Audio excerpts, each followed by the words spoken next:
Praise the Lord everyone, कैसे हैं आप सभी। मैं हूं पास्टर अबनाब और स्वागत करता हूं आपका आज की इस नई वीडियो में। और आज हम देखने वाले हैं पास्टर बेनी हिन की video secret to his great power. उसकी महान शक्ति, महान सामर्थ्य का सीक्रेट क्या है, इस बारे में हम बात करेंगे। ये थोड़ा सा ओल्ड वीडियो था और उन्होंने हाल ही में अपलोड किया है अपने चैनल पर। और जब मैंने इसको सुना तो काफ़ी मुझे अच्छा लगा और मैंने चाहा कि मैं आप लोगों तक यह संदेश पहुंचाऊं। तो उम्मीद करता हूं आपको यह संदेश बहुत ही पसंद आएगा। मेरे साथ जुड़ने के लिए आपका बहुत बहुत धन्यवाद। और परमेश्वर के लोग उसकी महिमा करें, आराधना करें, क्योंकि वह हमें सभी को संभाल कर रखता है, हर एक खतरों से बचा के रखता है। आमीन, हालेलुया। हम बाइबल में पढ़ते हैं प्रेरितों के काम अध्याय 1 वचन 8 में लिखा है, but you shall receive power when the Holy Spirit has come upon you, and you shall be witnesses to me in Jerusalem and in all Judea and Samaria and to the end of the earth. You shall receive the power. सब लोग कहें, you shall receive the power। हम Bible Hindi में पढ़ते हैं, क्या लिखा है, परंतु जब पवित्र आत्मा तुम पर आएगा तब तुम सामर्थ्य पाओगे। सब जन कहें, तुम सामर्थ्य पाओगे। एक बार फिर से सब कहें, तुम सामर्थ्य पाओगे। एक दूसरे से कहें, तुम सामर्थ्य पाओगे। हालेलुया। क्योंकि तुम सामर्थ्य पाओगे। परमेश्वर ने हमसे वादा किया, यीशु ने हमसे वादा किया कि तुम सामर्थ्य पाओगे। हालेलुया। अगर यह पवित्र आत्मा के बारे में नहीं होता, अगर यह वचन पवित्र आत्मा के बारे में नहीं बताता, तो आप मसीह में जो हैं आज, वो आप कभी नहीं होते। हालेलुया। पवित्र आत्मा की वजह से आप परमेश्वर के जीवित वचन को जानते हो, और पवित्र आत्मा की वजह से ही आप आज जो भी हैं मसीह में, पवित्र आत्मा की वजह से हैं। पवित्र आत्मा इसका मूल है। पवित्र आत्मा आपको यहां तक लेकर आया है, वही सब चीजों का मूल है। हालेलुया। एक चीज की कमी आप अपने जीवन में कभी मत होने देना, वो है भूख, हंगर ऑफ गॉड। परमेश्वर की भूख अपने जीवन में कभी मत होने देना। अगर परमेश्वर की भूख आपके जीवन में हुई तो आप जो चीजें चाहते हो लेना, वो कभी नहीं ले सकते। बाइबल में जो वायदे आपके लिए दिए गए हैं, आपको वो कभी भी नहीं मिलने वाले, और ना वो आपके जीवन में कभी पूरे होंगे। यह भूख ही है जो वो वायदे हमारे जीवन में लागू करती है। यह भूख ही है जो हमें परमेश्वर में जोड़े रखती है। अगर भूख की कमी आप में है तो आप एक आत्मिक व्यक्ति नहीं है। You are not a spiritual person. और भूख आत्मिकता का एक चिन्ह है। The hunger of God is sign of spirituality. परमेश्वर की भूख आत्मिक होने का एक चिन्ह है। You are a spiritual person, this is sign. Hallelujah. परमेश्वर की भूख। एक दूसरे से कहें, परमेश्वर की भूख। अपने पड़ोसी से कहें, परमेश्वर की भूख। हालेलुया। परमेश्वर की भूख रखना चाहिए हमें। हालेलुया। अगर मैं सभा लगा रहा हूं और सभा में बहुत सारे लोग आए हुए हैं, इनमें से कोई नहीं छुआ जाएगा अगर उसके अंदर परमेश्वर की भूख नहीं है। और जिसके अंदर परमेश्वर की भूख है, चर्च में वही छुआ जाएगा। परमेश्वर उससे बात करेगा, परमेश्वर उसे छुएगा और वह अपने जीवन को बदल लेगा। यही कारण है कि आप में से बहुत लोग छुए नहीं जाते हैं, क्योंकि आपके अंदर भूख की कमी है। आप वो डिलीशियस भोजन नहीं कर सकते हो अगर आपके अंदर भूख नहीं है। भूख होने पर आप वो डिलीशियस भोजन कर सकते हैं। हालेलुया। परमेश्वर आपको छुएगा अगर आपके अंदर परमेश्वर की भूख है तो। चर्च में बहुत से लोग आते हैं और जाते हैं और चले जाते हैं, लेकिन वो कभी छुए नहीं जाते हैं। लेकिन कुछ हैं जो चर्च में आते हैं और अपने जीवन को बदल कर जाते हैं। उनका लाइफ स्टाइल चेंज हो जाता है। कभी कभी आपने देखा होगा कि मेरे जीवन में बेचैनी है। जिन लोगों के अंदर बेचैनी होती है, वो बेचैनी परमेश्वर की अनुपस्थिति के कारण होती है। परमेश्वर की उपस्थिति में बेचैनी नहीं होती है, अनुपस्थिति में परमेश्वर के बेचैनी आती है। इसीलिए यह कारण है कि हमें परमेश्वर की जरूरत है। जो लोग बेचैन हैं, व्याकुल हैं, व्यथित हैं, उन्हें परमेश्वर की जरूरत है। उन्हें परमेश्वर की भूख रखने की जरूरत है। और अगर आपके जीवन में परमेश्वर नहीं है तो आप कानूनी वाद और कानून में फंसे रहेंगे। क्योंकि हर कोई व्यक्ति जब जन्म होता है तो वो जन्म से ही कानून में फंसा होता है, वह लॉ के अधीन रहता है और हर चीज नियम और कानूनों के तहत आता है। कानूनवाद और कानून संसार की देन है। कानूनवाद और कानून ये सब शैतान की बनाई हुई चीजें हैं। यह कानून एक बंधन है। कोई भी कानून हमेशा एक बंधन होता है, वो बंधन होता है और बंधन शैतान का काम है। शैतान के कारण बंधन आते हैं, शैतान के कारण यह कानूनवाद का जन्म होता है और बहुत से लोग कानून में ही जन्म लेते हैं और कानून में ही बढ़ना सीखते हैं और कानून के तहत ही रहते हैं। और यही हमारा मानव स्वभाव है, क्योंकि मानव स्वभाव का मतलब है कानून के अधीन। अगर आप मानव हैं, अगर आप मानव स्वभाव में रहते हैं, आप एक मनुष्य के स्वभाव में बात करते हैं, तो आप कानूनों के अधीन हैं, आप कानूनवाद के समर्थक हैं। अगर आप मानव स्वभाव में हैं, पवित्र आत्मा आप में नहीं है, पवित्र आत्मा आपकी अगुवाई नहीं कर रहा है मानव स्वभाव में। मेरा जन्म ही हुआ है कानूनों में, मेरा जन्म ही हुआ है उन बंधनों में। मैं माता के गर्भ से ही बंधनों में फंसा हुआ। मैं जब बाहर आया तो मैं कानून और बंधनों में फंसा हुआ था। मुझे कानून सिखाए गए, मुझे ये बताया गया है कि तुम्हें क्या करना चाहिए, क्या नहीं करना चाहिए। मुझे बंधनों में रखा गया है। जब मैंने पवित्र आत्मा को पाया, उसने मुझे फ्री कर दिया, उसने मुझे आजाद कर दिया। मानव स्वभाव कनेक्टेड रहता है कानूनवाद और कानून से। हमारा जब जन्म होता है तो स्वामी बनने के बजाय हम गुलाम बनने के लिए तैयार किए जाते हैं। हर कोई पर्सन गुलाम बनने के लिए ही उसको ट्रेनिंग दी जाती है, तुम्हें यह करना चाहिए। आपको स्वामी बनने के लिए कोई ट्रेनिंग नहीं दी जाती है, गुलाम बनने के लिए ट्रेनिंग दी जाती है। आप एक गुलाम की तैयारी कर रहे हैं, गुलाम होने के लिए, एक परफेक्ट दास होने के लिए, एक परफेक्ट गुलाम होने के लिए आपको तैयार किया जाता है। This is a law. यह है मानव स्वभाव। मानव स्वभाव में जब तक कोई है वह गुलामी का जीवन जिएगा, लेकिन जब पवित्र आत्मा की एंट्री होती है तो वह प्राकृतिक कानून से निकालकर आपको स्वर्गिक अलौकिक कानून में मुक्त कर देता है। अलौकिक कानून क्या है? अलौकिक कानून अनुग्रह है, ग्रेस। अपने पड़ोसी से बोलो ग्रेस, अपने पड़ोसी से कहो अनुग्रह। हालेलुया। एक बार फिर से कहो अनुग्रह। यह अनुग्रह है, यह अलौकिक कानून है। इसमें दया है, इसमें क्षमा है, इसमें करुणा है। आप पर अनुग्रह हुआ है, हमें अलौकिक कानून दिया गया है पवित्र आत्मा के माध्यम से, पवित्र आत्मा की एंट्री से। बिना पवित्र आत्मा के आप मानव स्वभाव के हैं, लेकिन पवित्र आत्मा की एंट्री होते ही आप अलौकिक कानून में आ जाते हो, जो कि अनुग्रह कहलाता है, जो कि ग्रेस कहलाता है। हालेलुया। और यह एक गौरवशाली काम है, लेकिन गौरवशाली काम के लिए हमें एक चीज की जरूरत पड़ती है, वो है परमेश्वर की भूख। यह परमेश्वर की भूख से ही संभव हो सकता है इस अलौकिक कानून में प्रवेश करना। पवित्र आत्मा की एंट्री परमेश्वर की भूख के कारण होती है। अगर आपके अंदर परमेश्वर की भूख नहीं है तो पवित्र आत्मा की एंट्री कभी नहीं हो सकती है।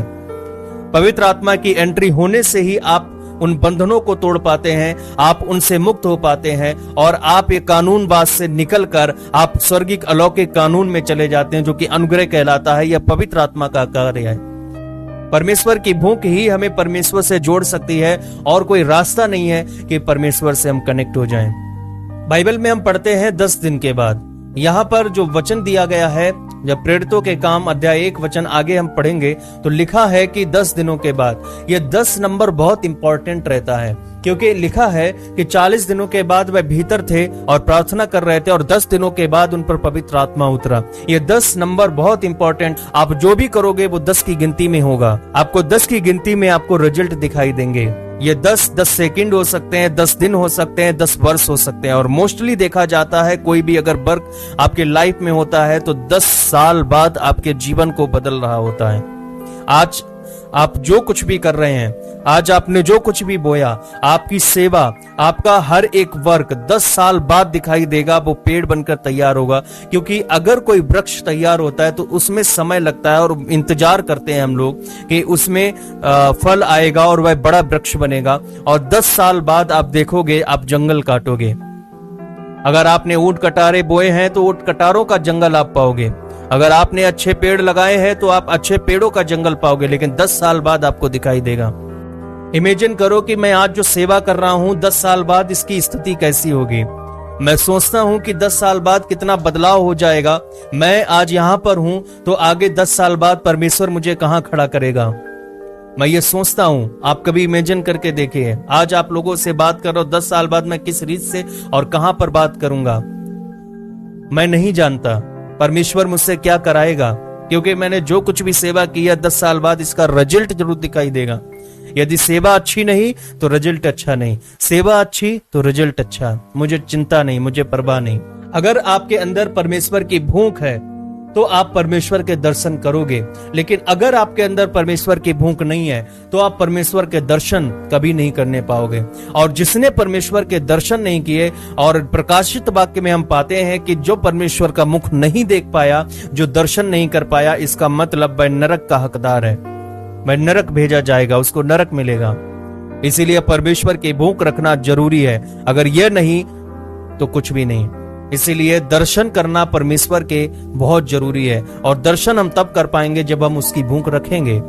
परमेश्वर का प्रभु यीशु मसीह ने अपने वचन में कहा है, धन्य है वे जो भूखे और प्यासे हैं, वो तृप्त किए जाएंगे। धन्य है वे जो भूखे हैं, हालेलुया।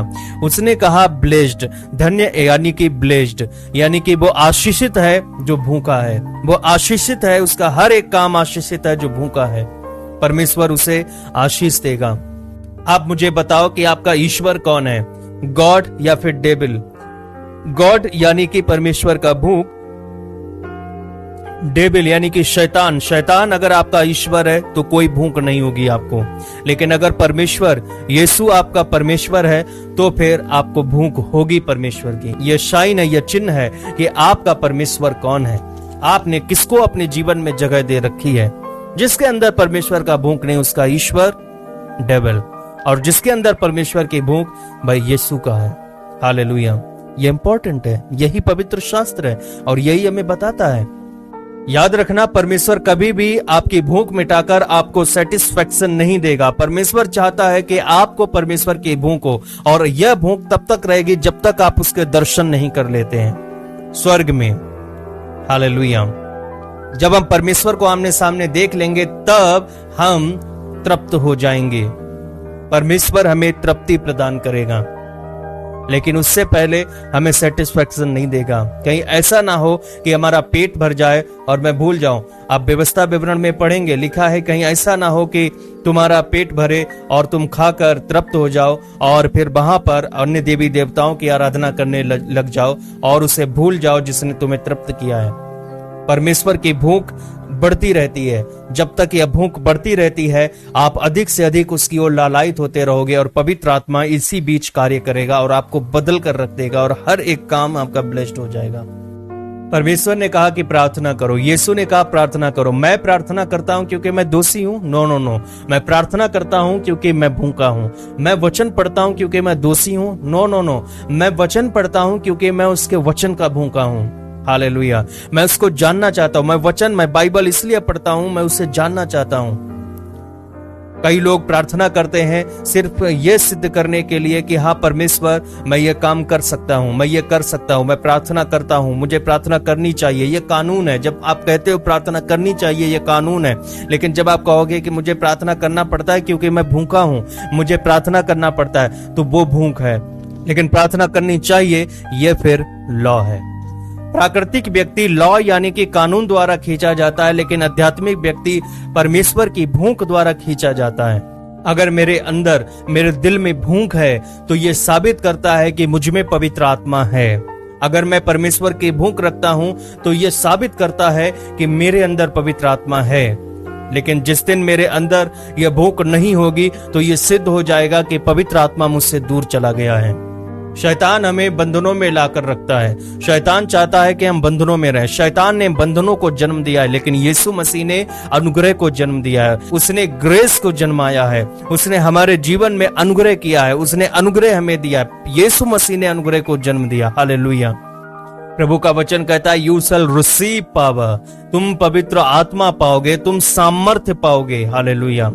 लेकिन लॉ में, कानून में कोई ग्रेस नहीं होता, कोई सामर्थ्य नहीं होता, कोई शक्ति नहीं होती है। लॉ में किसी प्रकार की आपको शक्ति नहीं दी जाएगी, लेकिन प्रभु का वचन कहता है यू शैल रिसीव पावर। अगर आप पावर को पाना चाहते हो, रिसीव करना चाहते हो, तो आपको लॉ से अलग होना पड़ेगा, क्योंकि लॉ में कोई भी प्रकार की शक्ति निहित नहीं होती है। यह अनुग्रह में है, अनुग्रह में शक्ति है। अनुग्रह जैसे ही मिलेगा आप सामर्थ्य पाओगे। You shall receive power. ये अनुग्रह में एग्जिस्ट करती है, लॉ में तो ये एग्जिस्ट ही नहीं करती है।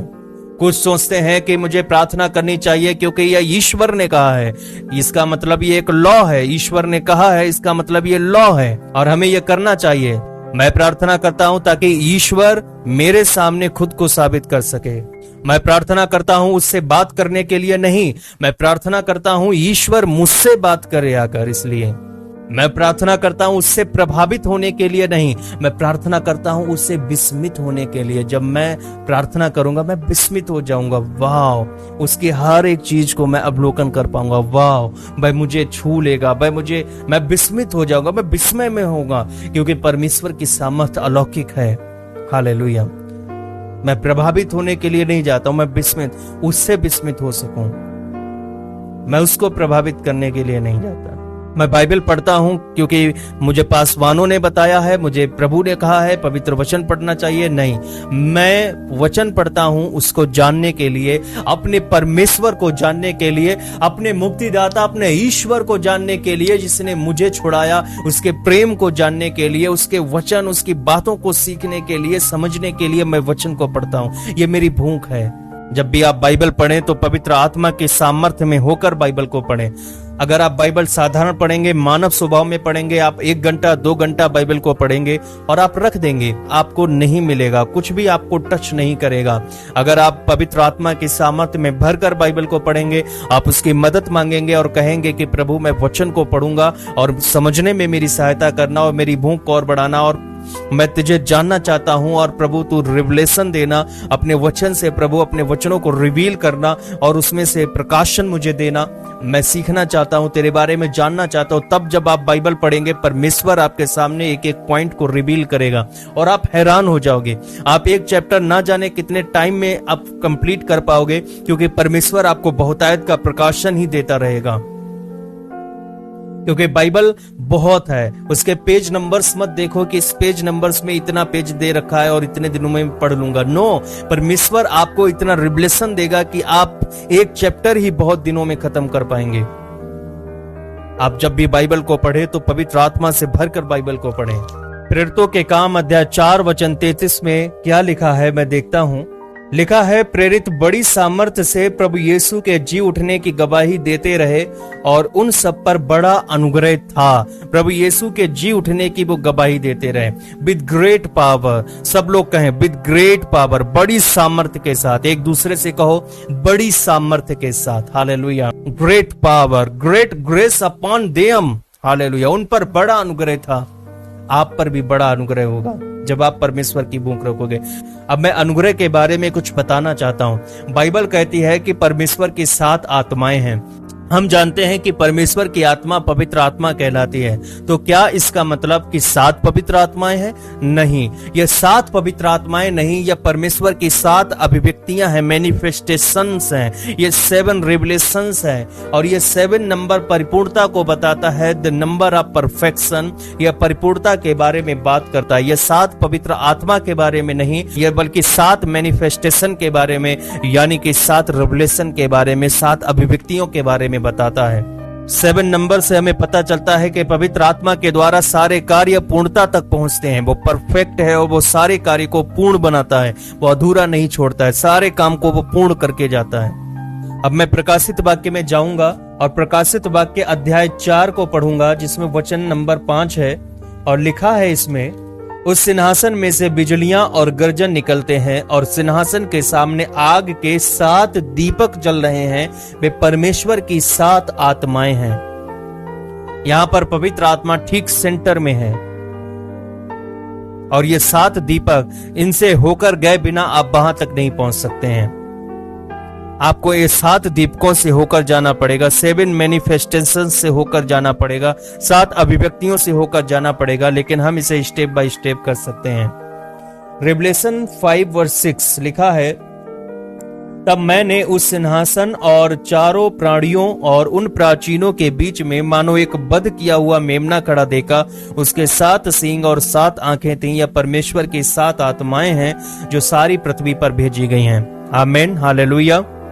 यीशु मसीह खड़ा है और उसके चारों ओर पवित्र आत्मा है। बीच में यीशु है, उसके चारों तरफ पवित्र आत्मा है। और 7 अभिव्यक्तियों में से एक ऐसा है, हम पढ़ते हैं इब्रानियों अध्याय 10 वचन 29, जो बताता है कि यह अनुग्रह है। उसकी 7 जो आत्माएं हैं, उन आत्माओं में से एक अनुग्रह की आत्मा है। इब्रानियों अध्याय 10 वचन 29 में लिखा है, तो सोच लो कि वह कितने और भी भारी दंड के योग्य ठहरेगा, जिसने परमेश्वर के लहू को पांवों से रौंदा और बाचा के लहू को, जिसके द्वारा वह पवित्र ठहराया गया था, अपवित्र जाना और अनुग्रह के आत्मा का अपमान किया। द स्पिरिट ऑफ ग्रेस, अनुग्रह का आत्मा। यह अनुग्रह का आत्मा उस 7 अभिव्यक्तियों में से एक आत्मा है। उन 7 आत्माओं में से एक आत्मा है परमेश्वर का आत्मा, अनुग्रह का आत्मा। हालेलुया।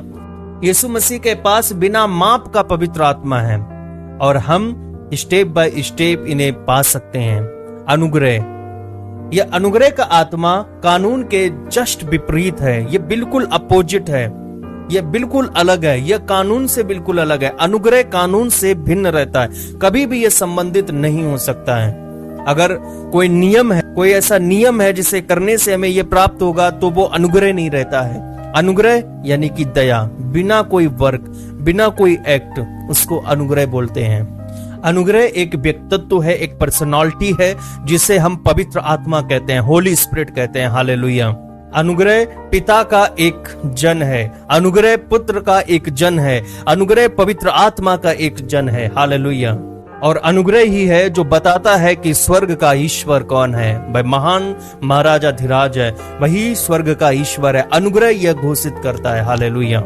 अगर आपके पास अनुग्रह नहीं है तो आपके पास पवित्र आत्मा नहीं है। अगर आपके पास अनुग्रह है तो आपके पास पवित्र आत्मा है, क्योंकि अनुग्रह एक आत्मा है। अभी मैंने जो आपको बताया, अनुग्रह का आत्मा। बोलो अपने पड़ोसी से, अनुग्रह का आत्मा। अपने पड़ोसी से एक बार फिर से कहो, अनुग्रह का आत्मा। हालेलुया। ग्रेस, ग्रेस का मतलब, अनुग्रह का मतलब दया, अनुग्रह का मतलब करुणा, अनुग्रह का मतलब क्षमा। मेरे उस पर थूकने पर भी उसने मुझ पर अनुग्रह किया, उसने मुझ पर दया की, उसने मुझे क्षमा किया। यह अनुग्रह है। मैंने उसको ना जाने कितनी बुराई की बातें कही, अनजाने में ना जाने क्या क्या बोल दिया उसको, उसने मुझे फिर क्षमा किया। यह अनुग्रह कहलाता है। मैंने उसके नियमों को तोड़ा, मैंने वही किया जो उसकी इच्छा के विपरीत था, उसके विरुद्ध मैंने पाप किया, लेकिन फिर भी उसने मुझे क्षमा किया। यह अनुग्रह है। मैंने उस पर थूका, उसने फिर भी क्षमा किया। यह अनुग्रह है। यह अनुग्रह का आत्मा है जो बताता है कि स्वर्ग का ईश्वर कैसा है। हालेलुया। अनुग्रह हमारे असंख्य पापों को क्षमा करता है। उसने आपके असंख्य पापों को क्षमा कर दिया है। अब विचार करके देखो आपने क्या क्या पाप किए, और विचार करके मैं देखता हूं कि मैंने क्या क्या पाप किए, और उसने मुझे एक एक पापों से मुक्त कर दिया है। कोई पाप अब मुझ पर नहीं है, कोई पाप अब आप पर नहीं है। यह वही है जिसने आपको मुक्त कर दिया, अनुग्रह का आत्मा, the spirit of grace. Hallelujah. परमेश्वर हमसे इतना प्यार करता है, इतना प्यार करता है कि हम और पाप नहीं कर सकते हैं, हम और अपराध नहीं कर सकते हैं। मैंने उसके प्यार को पाया है। जिसके अंदर परमेश्वर की भूख है वो और पाप नहीं कर सकता है। उसके अंदर अनुग्रह का आत्मा है। मैं तो एक बदबूदार व्यक्ति था, लेकिन परमेश्वर ने मुझे खुशबूदार बना दिया है। हालेलुया।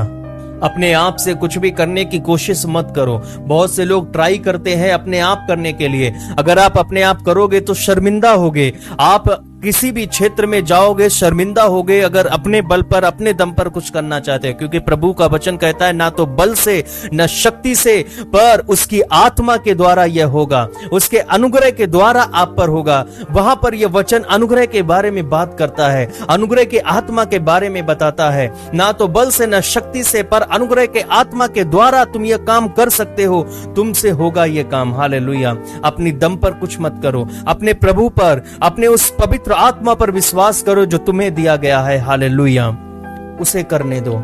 अगर आप अपने आप में करोगे तो आप शर्मिंदा हो जाओगे। एक बार पास्टर बेनी हिन एक कलीसिया में गए थे और वो मीटिंग काफी अमेजिंग थी, और वहां पर जब आराधना चल रही थी और काफी जो सिंगर्स थे वो संगीत गा रहे थे, वर्शिपर थे, वो संगीत को गा रहे थे और वो गा रहे थे जीसस, और हाइमन चल रहे थे और काफी लोग और आनंदित होकर वहां पर माहौल बनाया जा रहा था, आपको पता है। और जैसे ही पास्टर बेन्नी हिन आने को थे तो वो अंदर से घबराने लगे और उनके अंदर से कुछ निकल नहीं रहा था, वचन नहीं निकल रहा था। अभी वो बहुत लेट हो रहे थे, उन्होंने कहा अभी मैं तैयार नहीं हूं, और उधर संगीत चल रहे हैं और पास्टर बेन्नी इनके आने का टाइम हो गया और वो गाते जा रहे थे, उधर बजाते जा रहे थे जीसस, और वो उधर देख रहे थे पास्टर अभी आए क्यों नहीं, अभी तक पास्टर बेन्नी नहीं आए, कहाँ रह गए पास्टर बेन्नी। इशारा किया जीसस, जाओ देख कर आओ जाके कहाँ। और वो जब एक जाते हैं, ओ पास्टर बेन्नी आप यहाँ पर बैठे हुए हैं, कितना टाइम हो गया, टाइम ओवर हो गया है, कब तक ये संगीत बजता रहेगा, कब तक ये चलता रहेगा। और फिर उनको धक्का दे दिया, आगे बढ़ो, और धक्का देकर जब आए तो एक लाइट जो है ऊपर से उनके शूज पर पड़ी, पैरों पर पड़ी, और बिल्कुल जैसे कि हाँ बिल्कुल I am ready for preach. और वो अंदर से इतना घबरा रहे थे और वो जो बीत रहा था उन पर वो उन्हीं को पता था कि ये क्या हो रहा था। और उन्होंने सोचा था कि मैं अच्छा प्रीच करूंगा जाकर, और उनके अंदर ये बात आई थी कि मैं एक अच्छा प्रीच करूंगा, और वहां पर खड़े हो गए। और हाइमन जो संगीत चल रहा था जीसस, अभी वो बंद हो गया, बोले अब पास्टर कुछ बोलेगा, अब उधर बंद हो गया। पास्टर बेन्नी ने पीछे मुड़कर देखा, अभी तक कुछ नहीं हुआ, कुछ नहीं हो रहा। अंदर से अब घबराने लगे, ये क्या हो रहा है।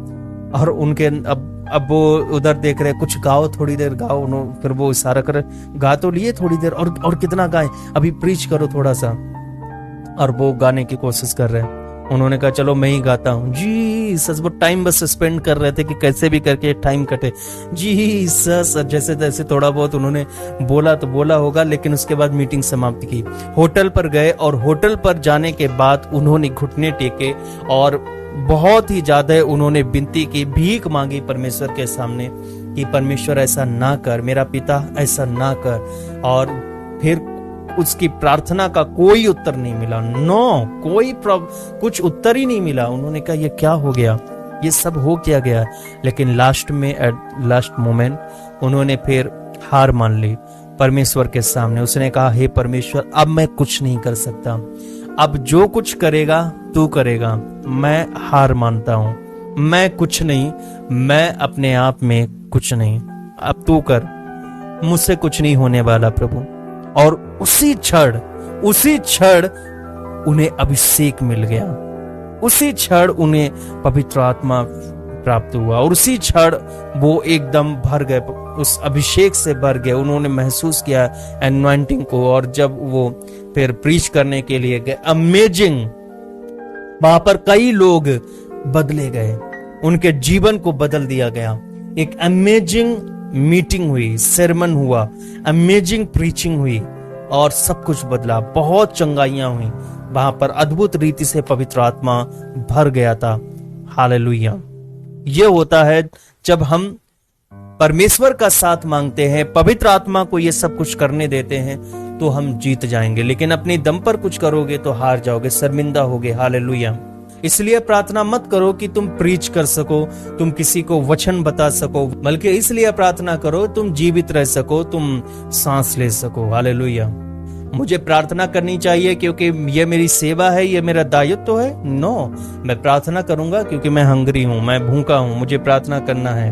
अगर मैं कहूंगा कि ये मेरी सेवा है, मेरा दायित्व है, मैं एक पास्टर हूं और मुझे प्रार्थना करना चाहिए, मुझे प्रार्थना करना ही पड़ेगा, तो फिर ये कानून है। लेकिन अगर मैं पास्टर हूं, मैं पासवान हूं और मैं सेवा, मुझे भूख बहुत लगती है भाई, मैं भुक्कड़ हूं और मैं पिता का भुक्कड़ हूं, और मैं प्रार्थना करूंगा जिससे मुझे कुछ तो तृप्ति मिलेगी ही मिलेगी। हालेलुया। तो वो प्रार्थना है। हम पढ़ते हैं एजेकियल अध्याय 36 वचन 27, लिखा है, मैं अपना आत्मा तुम्हारे भीतर देकर ऐसा करूंगा कि तुम मेरी विधियों पर चलोगे और मेरे नियमों को मानकर उनके अनुसार करोगे। तुम्हें अपने आप करने की जरूरत नहीं पड़ेगी। पवित्र आत्मा जब तुम्हें प्राप्त हो जाएगा, तुम खुद ब खुद परमेश्वर के अनुसार कार्य करना स्टार्ट कर दोगे। हालेलुया। और ये वचन को आप अंडरलाइन कर लें, ये बहुत इंपॉर्टेंट है। मैं चाहूंगा कि आप इसे अंडरलाइन करें। और एजेकियल अध्याय 39 वचन 29 में लिखा गया है, और उनसे अपना मुंह फिर कभी ना मोड़ लूंगा, क्योंकि मैंने इजराइल के घराने पर अपना आत्मा उड़ेला है। परमेश्वर यहोवा की यही बाणी है, वो कभी भी आपसे अपना मुंह नहीं फेरेगा। अगर आप परमेश्वर की भूख रखते हो, अगर आप परमेश्वर की चाह रखते हो, मैं कभी भी अपना मुंह नहीं मोड़ेगा। मैं अपने आत्मा को तुम्हारे ऊपर उड़ेल देगा, तुम्हारे परिवार में उड़ेल देगा, तुम्हारी मिनिस्ट्री में उड़ेल देगा। आपको फिर कुछ भी करने की जरूरत नहीं, परमेश्वर आपको नियमों का पालन करा देगा। हालेलुया। याद रखना, पवित्र आत्मा चाबी है, हर एक चीज की पवित्र आत्मा चाबी है। और पवित्र आत्मा अनुग्रह से मिलता है, और पवित्र आत्मा अनुग्रह है, और वह अनुग्रह द्वारा आता है। और अनुग्रह किससे मिलता है? भूख से, जब परमेश्वर की भूख रखते हैं। प्रभु आपको ब्लेस करे। मैं प्रार्थना करता हूं, सर्वशक्तिमान सामर्थी पिता, तेरे बेटे बेटियों ने आज का संदेश सुना है। यह संदेश खुदाबंद इनके जीवन में काम करे। जो संदेश इन्होंने भूख का सुना है, यह संदेश को पिता यह अपने हृदय में संजोए और तेरी भूख रखने पाए। पिता, जो तेरे लिए भूखे हैं, पिता जो तेरे लिए प्यासे हैं, तू इनको तृप्त कर।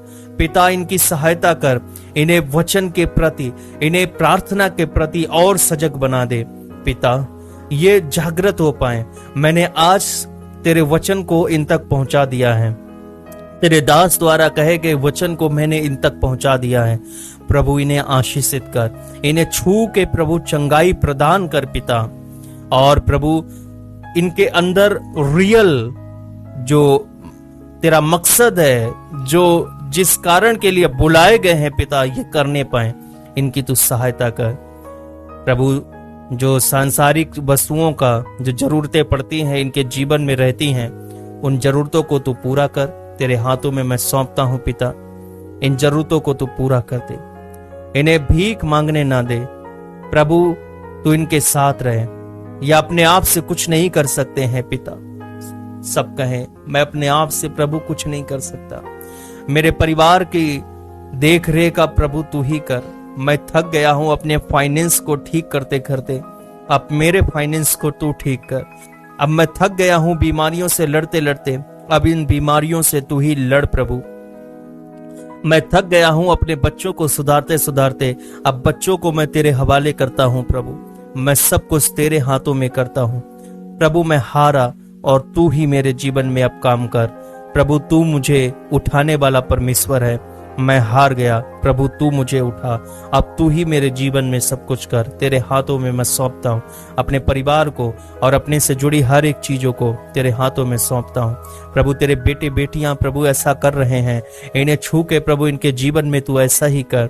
मैं प्रार्थना करता हूँ परमेश्वर की महिमा के लिए प्रभु। हम तुझे आदर सम्मान और महिमा देते हैं। परमेश्वर के लोग कहें आमीन और आमीन। प्रभु आपको ब्लेस करें, आमीन।